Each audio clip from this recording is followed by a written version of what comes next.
वन्दे देव उमांपते शुरगुरं वन्दे जगत्कारणं वन्दे पन्नकभूषणं मृगद्रहं वन्दे पशूनां पते वन्दे शूरशशाङ्कवन्दिनयनं वन्दे मुकुन्दं प्रिया वन्दे भक्तजनार्तश्रियं वन्दे शिवं शङ्करः बोलो शंकर भगवान की जय। माघ मातम की जय। सनातन धर्म की जय। आइए माघ मास अध्याय 20वां सुनते हैं। पूर्व काल में नैमिषारण्य में शौनकादिक आदि ऋषि अपने नित्य कर्म से निवृत्त होकर कुशासन पर बैठे हुए, तभी उनके आश्रम में अष्टमा श्री सुखदेव जी का आगमन हुआ और सभी ऋषियों ने सुखदेव जी का आना अपना सौभाग्य समझा और बड़े विनीत भाव से उनको प्रणाम किया और उन्हें आदर पूर्वक आसन पर बैठाकर और भक्ति भाव से उनकी पूजा अर्चना की, उनका कुशल समाचार पूछा और पूछते हुए मार्ग की थकावट से उन्हें विश्रांति दी। तत्पश्चात उनसे मुनियों ने ऐसे पुराण के आख्यान के विषय में प्रश्न किया जो परम उत्तम कृष्ण कथा से युक्त मंगलकारी, संपूर्ण आशा आकांक्षाओं को पूरा करने वाला एवं समस्त दुख को और आपदाओं से मुक्ति दिलाने वाला, धन धान्य से पूर्ण रखने वाला और प्रत्येक मनुष्य मात्र को सर्व प्रकार से सुख, हरि भक्ति और मोक्ष दिलाने वाला तत्व ज्ञान है। शौनकादिक जो है मुनियों ने अपने आश्रम के सभी ऋषि मुनियों की ओर से कलयुग के भय से ज्ञान और शून्य संसार में डूबे हुए मोक्ष के इच्छुक भाव से सुखदेव जी ने ज्ञानवर्धक पुराण के बारे में जानने की इच्छा प्रकट की, क्योंकि कृष्ण जो है भक्ति मोक्ष से जो है सर्वश्रेष्ठ है। ये इसमें बताया गया है कि जो है मोक्ष को देने वाली जो है भक्ति सर्वश्रेष्ठ बताई गई है और सभी प्रकार के बंधनों से मुक्त करने वाली और अमृत वर्षा करने वाली कही गई है। शौनकादिक मुनि ने कहा कि उन्हें ऐसा पुराण सुनाया जाए जिससे जो है तो सृष्टि के कारण तत्व का प्रतिपादन हो और सृष्टि का उत्तम वर्णन हो, जिससे प्राकृतिक के स्वरूप का निरूपण, तीनों लोकों का वर्णन तथा भगवान श्री कृष्ण और राधिका का आख्यान हो जाए। इसके पहले न कभी सुना गया है और न परम वह जो है अद्भुत हो। कृपया यह बताए कि पुण्य भारतवर्ष में संपूर्ण परमात्मा भगवान श्री कृष्ण का जन्म अनेक अवतारण का कारण बना है और किस प्रकार उन्होंने पृथ्वी का भार जो है वो हल्का किया और अंत में गोलोक को गए। अतः इन सभी आख्यानों का हे भगवान से संपन्न जो अति दुर्लभ पुराण है, कृपया उसका सम्यक ज्ञान और कराकर हमें लाभान्वित करें और ताकि हमारा जो है मन निर्मल हो सके और जीवन सफल हो सके। ऋषि मुनियों से वंदित होते हुए महामुनि सुखदेव जी बोले कि हे मुनियों, सुनो, पुराने समय में गोलोक में परमपिता परमात्मा भगवान श्री कृष्ण ने इस कथा का ज्ञान ब्रह्मा जी को दिया था। धर्म तीर्थ पुष्कर और ब्रह्मा ने यह ज्ञान धर्म को दिया। धर्म ने अपने पुत्र नारायण को यह ज्ञान दिया और भगवान नारायण ने यह ज्ञान नारद को मिला और गंगा जी के किनारे यह ज्ञान नारद जी ने व्यास जी को दिया था। अतः आप इस पुराण रूपी महाकथा को ध्यान मग्न होकर और शुद्ध पूर्वक जरूर सुने। सृष्टि के आदिकाल में सर्वप्रथम केवल एक ज्योति समूह था जिसका प्रकाश करोड़ों सूर्य के समान था और इस तीनों लोकों में विद्यमान थे।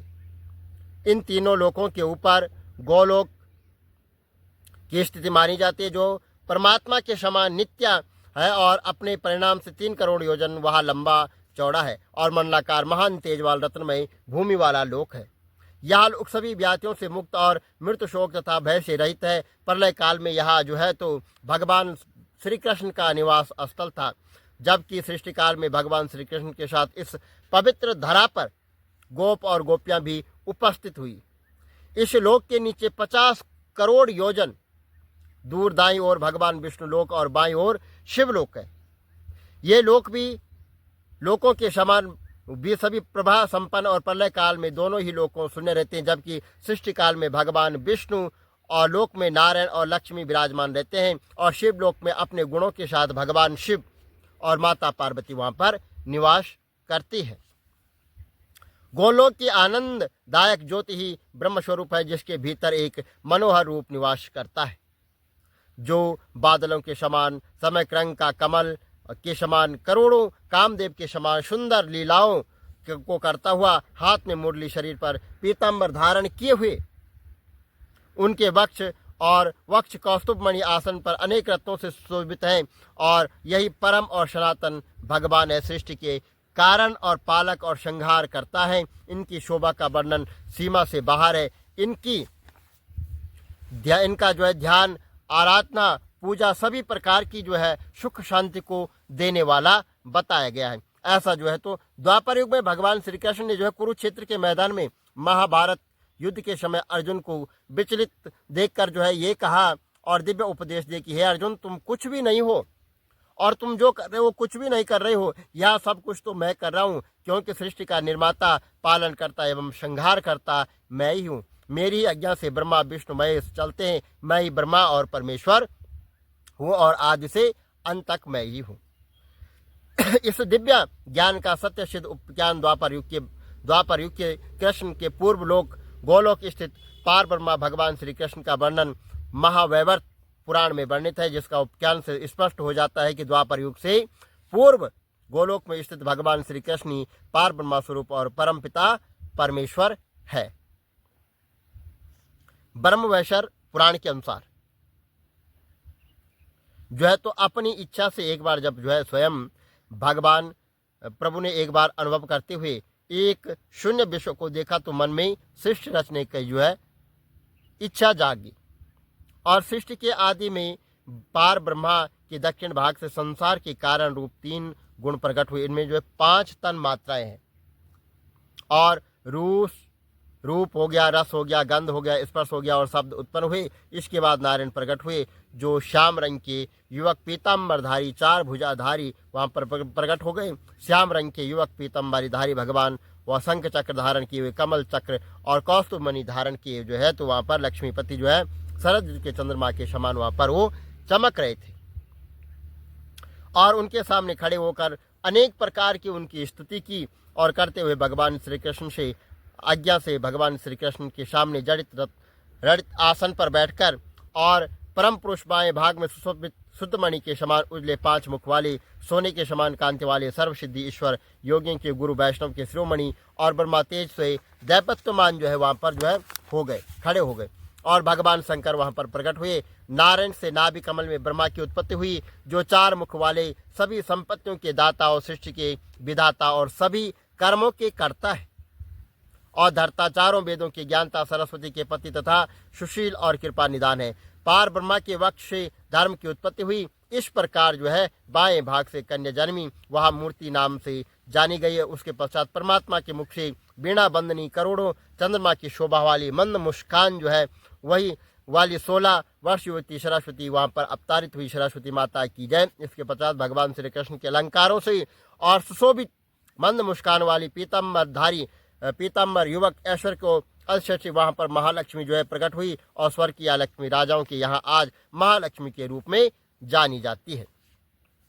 इस प्रकार से जो है करने पर जो है भगवान वहाँ पर जो है इनकी उत्पत्ति हुई और यहाँ पर भगवान कहते हैं कि वेद नीति कहने लग गया, जो वेद नीति था वो बताने लग गया कि हे महर्षि, धर्म को जो है जल्दी ही कहे, क्योंकि श्राप की अग्नि बड़ी दुख कारक होती है। और लोमश ऋषि जी कहने लगे कि ये सब जो है मेरी नियम पूर्वक माघ स्नान का नियम है और माघ स्नान करें, अंत में यह श्राप छूट जाएंगे, मेरा यह निश्चय है। और शुभ तीर्थ में माघ स्नान करने से जो है जो श्राप का जो फल है वो नष्ट हो जाता है और 7 जन्म के पाप से तथा इस जन्म में के जो पाप हैं वो सब नष्ट हो जाते हैं। ऐसा जो है माघ मातम बताया गया है। और माघ मातम का जो पुण्य है उसको अर्जित करें। और माघ के महीने में जितना भी हो सके अपने हाथ से दान जरूर करें, क्योंकि लिया दिया जो है संग जाता है। खाया पिया जो है हमेशा अंग को लगता है, और जो दिया लिया है वो संग जाता है। हमारे कर्म हमारे साथ जाते हैं। जब जो है हमें इस धरातल से जो है जाना होता है तब हमारे साथ कोई नहीं जाती। हम जितनी भी वस्तुएं जोड़ के रखते हैं तो ये हमारे साथ नहीं जाती है, केवल हमारे धर्म कर्म और यही हमारे साथ जाते हैं। तो इस पर जो है तो इसी अशोचत में स्नान करने से अवश्य ही जो है तो मोक्ष की प्राप्ति होती है। माघ मास में जो है अपने निकट जो मतलब गंगा जी है, तीर्थ स्थल है, वहाँ पर जरूर जो है स्नान करें, उससे जो है मोक्ष की प्राप्ति जरूर होती है। ये जो है माघ मातम का विशेष महत्व बताया गया है इसमें कि जो है तो गंगा स्नान जरूर करें। वैसे इस समय जो है तो महाकुंभ चल रहा है, और महाकुंभ में जो है तो अगर जो जा सकता है वो महाकुंभ में स्नान जरूर करें। और वो जो है मुक्ति को देने वाला है, सुख शांति देने वाला है, धर्म कर्म को बढ़ाने वाला महाप्रयाग इस समय जो है महाकुंभ जो है तो इस समय स्नान जरूर करें आप लोग, और वह जो है मोक्ष की प्राप्ति वहाँ पर जो है जरूर होती है। राजस्व अश्वमेध यज्ञ से भी अधिक फल माघ मास स्नान करने से होता है। अतः संपूर्ण पापों को सहज में ही वो नाश करने वाला माघ स्नान क्यों न किया जाए। तो जो है जब हमें जो है इस माघ स्नान से बड़ा पुण्य और फल हमें प्राप्त मिलता है, तो क्यों ना हम जो है तो माघ स्नान करें। तो आइए जो है तो हम सभी लोग जो है माघ स्नान जरूर करें। बोलो विष्णु भगवान की जय, शंकर भगवान की जय। श्री कमल नेत्र कटी पीतम्बर आदर मुरली गिरधरम मुकुट कुंडल कर लुट किय सामरे राधे वरम। श्री कूल यमुना धेनु आग सकल गोपियन के मन हरम। पीत वस्त्र गरुड़ वाहन चरण शुक नित सागरम। करत केल कलोल निस्त कुंज भवन उजागरम। अजर अमर अडोल निश्चल पुरुषोत्तम अपरापरम। दीननाथ दयाल गिरद कंस हीर्णा कुशहनम। गल फूल माल विशाल लोचन अधिक सुंदर केशवम। वंशीधर वसुदेव चाय वाली चलु श्री वामनम। जल डूबते गजराक लीनो लंका छे जो रावणम। सप्तदीप नभ कंड 14 भवन कीनो एक पदम। द्रौपदी की लाज राखी कहा लो उपमा करम। दीननाथ दयाल पूरण करुणमय करुणा करम। कविदात्य दास विलास निस्तिन नाम जप नित नागरम। प्रथम गुरु के चरण बंद यश ज्ञान प्रकाशितम। आदि विष्णु जुगादि ब्रह्मा सेवते शिव शंकरम। श्री कृष्ण केशव कृष्ण के कृष्ण यदुपति केशवम। श्री राम रघुवर राम रघुवर राघवम। श्री राम कृष्ण गोविंद माधव वासुदेव श्री वामनम। मत्स्य कछवाराह नरसिंह पाई रघुपति भावनम। मथुरमी केशव रब्राज गोकुल बाल मुकंद जी। श्री वृंदावन में मदन मोहन गोपीनाथ गोविंद जी। धन्य मथुरा धन्य गोकुल जहाँ श्रीपति अवतरे। धन्य यमुना नीर निर्मल ग्वाल बाल शकावरे। नवनीत नागर कृत निरंतर से विचर मन मोहितम। कालादि तट करत्र क्रीड़ा बाल अद्भुत सुंदरम। ग्वाल बाल शव शक विराजे संग राधे भामिनी। बंशी वट तट निकट यमुना मुलिकिटेर सुहावनी। भज राधे विश रघुवंश परम राजकुमार जी। सीता के पति भक्तन के गति जगत प्राण आधार जी। जनक राजा पनक राके धनुष बाण चढ़ा वहीं। सती सीता नाम जाके श्री रामचंद्र प्रणाम ही। जन्म मथुरा खेल गोकुल नंद के हृदय नंदनम। बाल लीला पतित पावन देव की वसुदेवकम। श्री कृष्ण कलिमल हरण जाग जो भजे हरि चरण को। भक्ति अपनी देव माधव भव सगर के तरण को। जगन्नाथ जगदीश स्वामी श्री बद्रीनाथ विशंबरम। द्वारिका के नाथ श्रीपति केशवम प्रणवयम। श्री कृष्ण अष्टपद पढ़त नील विष्णु लोक सगचतम। श्री गुरु रामानंद अवतार स्वामी कविदत्त दास समाप्तवम। श्री कमल नेत्र समाप्तवम। विष्णु भगवान की जय। माघ मातम की जय। सनातन धर्म की जय।